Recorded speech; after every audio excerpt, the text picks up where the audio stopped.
Amis, on va aujourd'hui raconter une histoire qui est liée à la mélodie qu'on a jouée avec Elie maintenant, qui est Loulet Toratra Shashuai, chante la parole qui me réjouit, qui me console, ça ne serait que de la misère, c'est qu'il n'y a pas d'explication de seulement la Torah.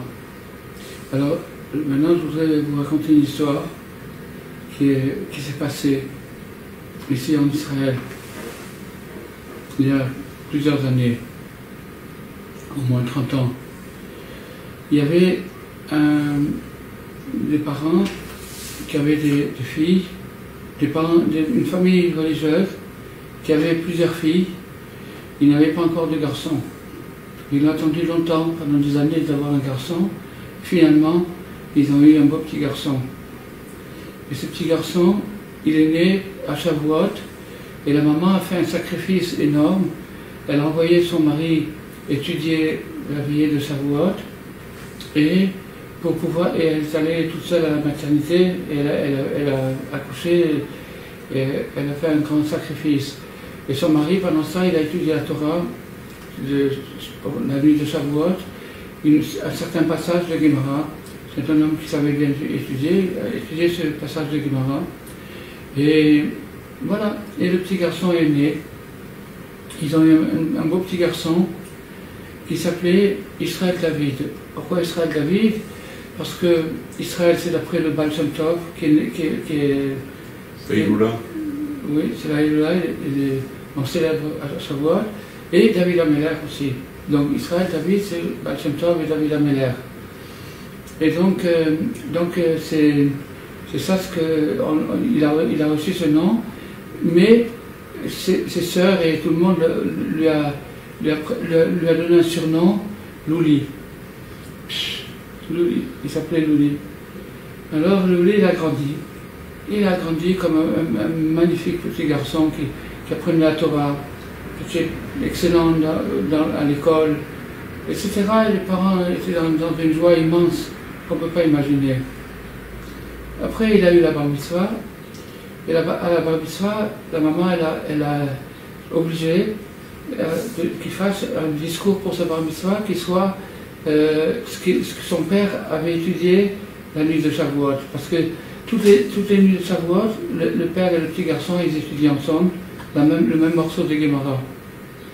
Et bon, alors le père, il n'a pas été d'accord, il a dit quoi, c'est un morceau difficile, comment il va faire ça? Non, la mère a insisté, et c'est elle qui a eu gain de cause, et le petit garçon a fait la dracha sur le morceau de Gemara. Après ça, il a grandi, il est rentré dans une yeshiva ktana, il a réussi dans la yeshiva ktana, un bon petit garçon, bon élève. Puis, à 16 ans, il est rentré à la yeshiva Gdola, une grande yeshiva. Quand il est rentré dans la yeshiva Gdola, là aussi, ça réussissait bien, les gens étaient contents de lui, il étudiait bien comme il faut, sauf qu'il avait un petit défaut, c'est qu'il avait un carnet que sa sœur lui avait offert. Sa sœur lui avait fait deux choses, une guitare et un carnet. Et dans le carnet, il écrivait des caricatures, il faisait des caricatures de ses copains. Des petits dessins. Hein? Des petits dessins. Non, des caricatures. Ouais, humoristiques, il se défoulait comme ça, il faisait des caricatures. Et il savait bien dessiner, il se faisait des caricatures. Et puis, à part ça, c'était un étudiant hors pair. Malheureusement, il y a eu un des surveillants qui ne l'aimait pas. Le surveillant n'aimait pas ce petit garçon. Pourquoi? Est-ce que peut-être qu'il a senti qu'il fallait le rééduquer? Il lui a dit, la première leçon qu'il lui a dit, il faut d'abord que tu cesses d'être orgueilleux, tu écrases tout le monde avec ton orgueil, il faut que tu sois beaucoup plus humble, la Torah n'est qu'avec les gens humbles, etc. Il a fait de la morale classique et un peu dure. Bon, ça a passé, il souffrait de cette chose-là, et la fête de Shavuot est arrivée, et comme il avait l'habitude, il est allé étudier avec son papa la nuit de Shavuot. La nuit de Shavuot, la Sugia difficile, le morceau de Gemara. Qui revenait chaque année. Qui revenait chaque année. Et il revenait avec les gâteaux de la maman, et le café, etc. Bon, eh bien, au lendemain de Shavuot, il retournait à la yeshiva. Alors là, il a reçu une douche froide du surveillant. Et le surveillant il a dit, tu te moques de la yeshiva? Tu crois qu'on a le droit de quitter la yeshiva la nuit de Shavuot alors que tous les élèves étudient ensemble? C'est libre, tu fais ce que tu veux. Et il a dit, mais j'étais avec moi, ouais, avec ton père, tout ça, il faudra que tu m'expliques et je vais m'occuper de toi. Donc le vent a commencé à tourner. Et puis quelques mois après, avant Rosh Hashanah, le surveillant s'est occupé de lui. Qu'est-ce qu'il a fait? Il a fait une razzia dans les armoires des élèves. Il a fait une razzia. Il n'a pratiquement pas trouvé une seule armoire sans problème. Il y avait ceci, un problème, un qui mangeait des chocolats, des cigarettes, des trucs, etc. Chaque élève avait un problème. Et Louli aussi avait un problème. Quand il a entendu que le surveillant allait faire une razzia, il s'est précipité vers son armoire et il a cherché le cahier, il avait disparu. Le cahier avait disparu, alors il était dans tous ses états, ça y est, je suis découvert et tout. Le surveillant a réuni toute la yeshiva, et devant toute la yeshiva, il a dit, il y a un individu parmi nous qui se permet de faire des caricatures, des dessins qui sont totalement inspirés d'une culture étrangère et qui n'ont rien à faire avec la yeshiva, et bien qu'il a calé en Amérique et qu'il réussisse là-bas une carrière à San Francisco, un truc, il n'a rien à faire dans une yeshiva, un enfant comme ça. Et il a continué sa dracha, son truc. Bien sûr, il n'a pas cité le nom, mais tout le monde a compris qui c'était. Quand il a fini son discours, le pauvre Louli, il était complètement mis le morceau. Il est rentré à la maison, il n'a plus voulu étudier, il n'a plus voulu prier, il n'a plus voulu manger, il n'a plus voulu parler avec personne, il était cassé. Il était cassé. Alors, bon, les parents essaient de remonter, de dire c'est un surveillant, il a le truc, il n'a peut-être pas fait exprès, il n'y a rien qu'à ça, parce que le truc était cassé. Et à tel point qui s'est produit avec lui, ce qui se produit aujourd'hui avec beaucoup d'enfants aussi précieux que ce garçon, qui quittent le chemin de la Torah parce qu'ils se font casser, ou ils se font critiquer, ou ils se font houspiller par des vieux ou par des moins vieux. Donc lui, il a quitté la maison. Il a commencé à quitter la maison. Il est venu à Tel Aviv, ici à Tel Aviv. Il est venu à Tel Aviv et puis il a commencé à faire la bohème, le hippie. Il a commencé à laisser pousser ses cheveux longs, à enlever la kippa, à jouer de la guitare, et il a trouvé, pour gagner sa vie, d'aller faire des portraits sur la promenade de Tel Aviv. Alors il faisait des portraits pour 10 shekels. Vous voulez votre portrait, il faisait avec un bonnet, une caricature. Une caricature. Et il vendait ça 10 shekels, et avec la guitare, ça lui faisait de quoi survivre. Et comme ça a duré pendant 4 ans. Et naturellement, quand on est dans un endroit comme ça, on se comporte comme l'endroit, et petit à petit, il s'était éloigné complètement de la tradition, et il a fait la vie de bohème. Un jour, c'était un petit peu avant Shavuot, il était au bord de la mer, c'était au soleil couchant, et il a vu un espèce de vieux hippie qui avait une guitare et une kippa. Et ce vieux hippie, il a dit, qu'est-ce que tu fais, mon petit? Il a dit, ben voilà, je fais des dessins et tout, est-ce que je peux vous faire votre portrait pour 10 shekels? Il a dit, non, moi ce qui m'intéresse, c'est le peintre, pas la peinture. Je voudrais que tu me racontes ta vie. Alors il s'est senti en confiance, il a commencé à s'ouvrir, à raconter sa vie. Ce vieux hippie en question, c'était Shlomo Carlebach. Alors il a dit, vas-y, raconte-moi. Alors il a commencé à lui raconter tous les détails, comment il était à la yeshiva, comment il a réussi, comment il a étudié la Torah, et comment après il a été cassé. Quand on est cassé, on a mis le morceau, et il a quitté la maison, il a quitté la tradition. Il aime ses parents, il aime sa famille, mais il ne peut plus les supporter, il ne peut plus supporter cette pression, ce truc, il est parti. Alors, Shlomo Carlebach, il a dit, je vais te dire quelque chose. Il a bien écouté toute l'histoire, il a dit, maintenant, je vais te dire quelque chose. Il existe 2 Torahs. Bientôt c'est Shavuot, on va lire la Torah des 10 commandements, et on va lire une autre Torah, c'est l'histoire de Ruth. Ruth la Moabia, Ruth l'étrangère. Et il existe deux façons de concevoir les choses, et deux façons de vivre les choses. Et maintenant, toi tu as été exclu de la Torah classique. C'est-à-dire qu'il y a un surveillant qui s'est mis sur son chemin et t'a exclu de la Torah classique. Quand on est exclu de la Torah classique, il existe un rattrapage. Le rattrapage, c'est, comme elle a dit, Ruth Moabia, et c'est d'ailleurs pourquoi, jusqu'aujourd'hui, on l'appelle encore la Moabia, ce qui veut dire, c'est une insulte. Pourquoi on l'appelle la Moabia? Parce que elle a été rejetée. Elle a été rejetée. Tous les gens ne voulaient pas accepter sa conversion. Ils disaient que une Moabia. Normalement, une Moabia n'a pas le droit de rentrer dans le peuple juif. Donc quand elle est venue, les gens ils l'ont expliqué. Elle a dit, tu es une Moabia. Et jusqu'aujourd'hui, on l'appelle Ruth Moabia. Et pourquoi? Parce qu'elle a dit, eh ben, je suis une Moabia, eh ben, je rentre dans le peuple, je serai là. Vous ne voulez pas que je me marie? Je ne me marierai pas, mais je suis là. Je reste ici. Je reste ici parce que je veux Hachem. Je m'attache avec Hachem. La Torah de Ruth Moabia, c'est la Torah des gens qui ont été rejetés.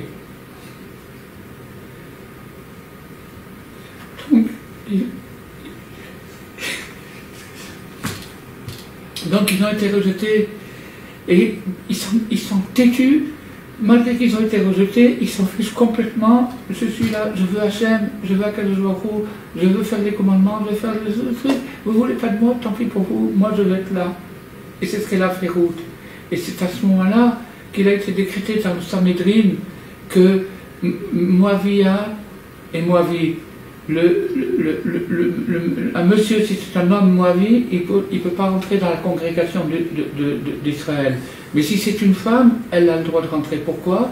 Parce que les femmes n'ont pas péché envers les enfants d'Israël quand ils sont sortis, quand ils étaient dans le désert, parce qu'ils n'ont pas apporté de l'eau, mais ils n'étaient pas censés apporter de l'eau. Alors que les hommes auraient pu apporter de l'eau, ils n'ont pas apporté de l'eau, à cause de ça ils sont rejetés.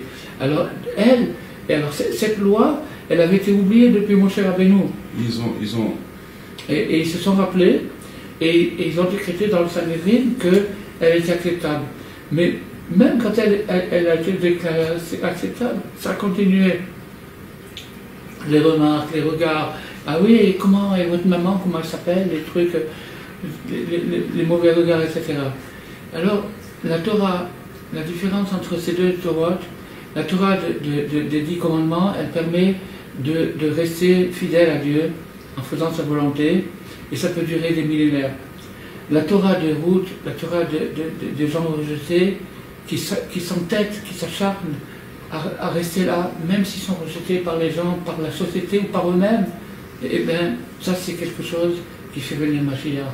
Parce que c'est elle, la mère du Mashiach. C'est Ruth, la mère du Mashiach, elle s'appelle Em Améler, c'est la mère de la royauté, c'est la mère de David Améler, son descendant c'est David, Shlomo Améler c'est son descendant, et elle a vécu jusqu'à David et Shlomo, elle était assise à côté d'eux, dans le trône. Dans le trône.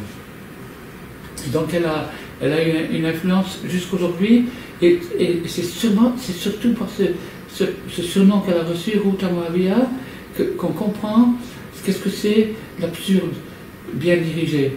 C'est-à-dire quelqu'un qui arrive à se dire je m'en fiche complètement, je veux être là, c'est ça que je veux, et je le ferai à tout prix, et avec tous les sacrifices, même si elle n'était pas très bien traitée quand les moissonneurs ils étaient un peu rudes, un petit peu mal polis, mais elle a supporté toutes les insultes, alors qu'elle était fille de roi, le roi de Eglon, le roi de Moab. Elle a lâché tout son prestige, son argent, pour revenir vers Hachem. Pour revenir vers Hachem et servir Naomi, sa belle-mère, qui était une tzadékette, une femme très gentille, qui a su l'accueillir et tout.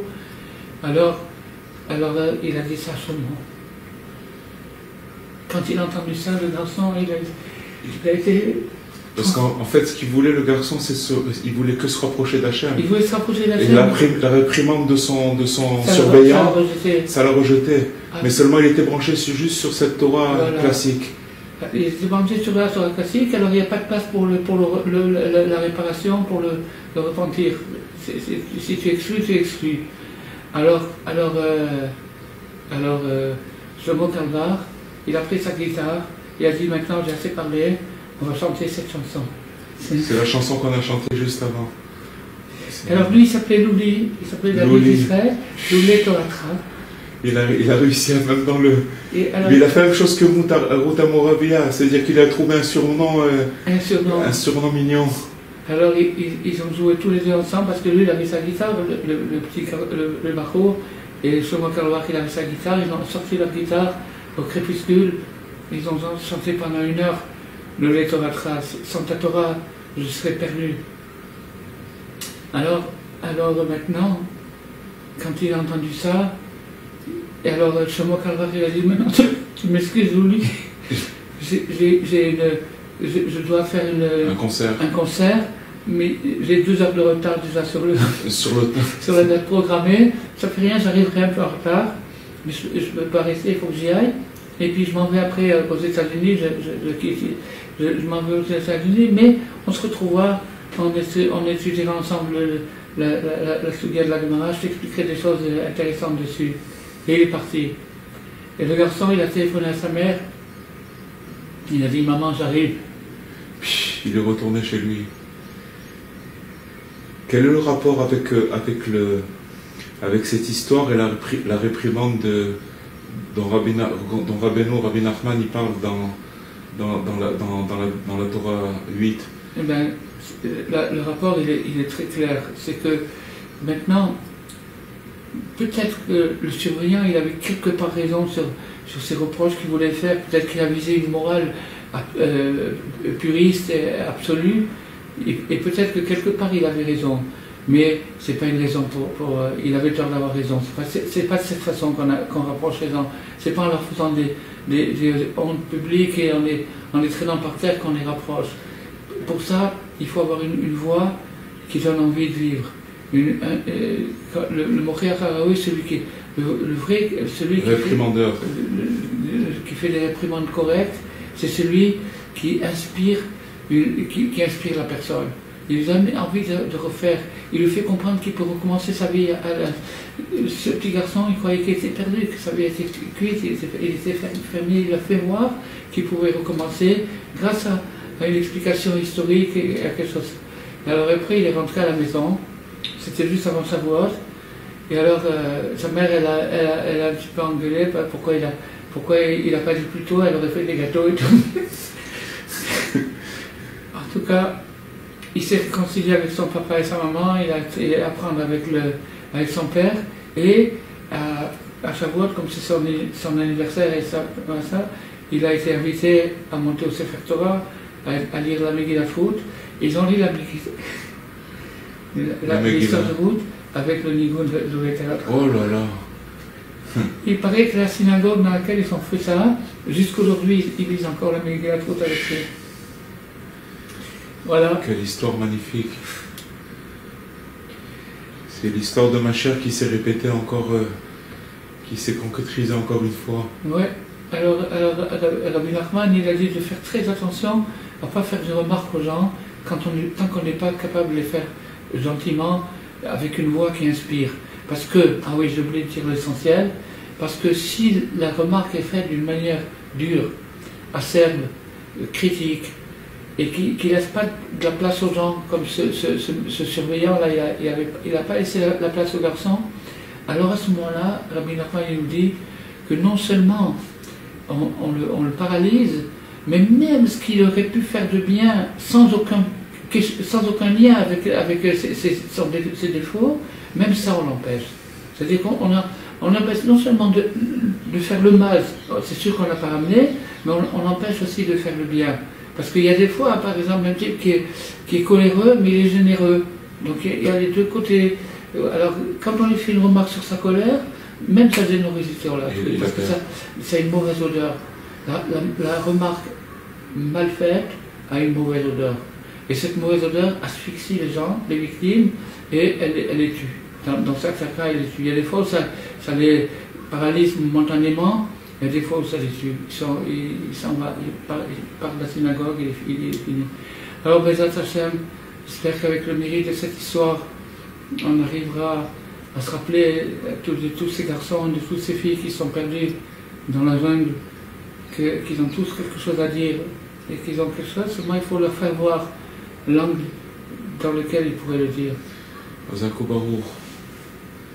Chazak u'Baruch.